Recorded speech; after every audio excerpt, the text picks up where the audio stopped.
Has disseminated a render showing that a version of the Motorola E5 Plus will be headed to prepaid carrier Cricket Wireless.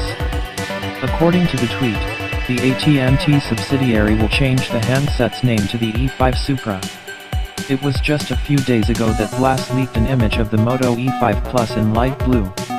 There are certainly some things to look forward to here, including the rear-mounted fingerprint scanner embossed with the iconic Motorola Batwings logo, and a massive 5000 mAh battery that keeps the phone running a long time between charges.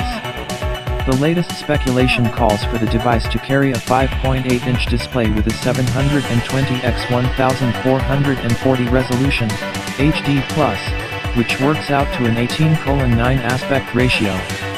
A quad-core CPU drives the unit, which will be equipped with 3 GB of RAM and 32/64 GB of native storage. Despite a second cutout located on the camera module, Blast says that there is only one rear snapper on the phone. And look at the branding at the bottom of the render. Gone is the Moto name, replaced by the Motorola moniker. It would appear as though Cricket's E5 Supra will be offered in black. Pricing and availability will have to wait for the official announcement from Cricket. So far, the prepaid wireless operator hasn't chirped about this handset at all.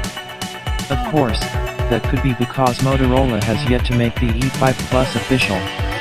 Based on the date seen on the render's display, we could see the phone unveiled on April 3rd.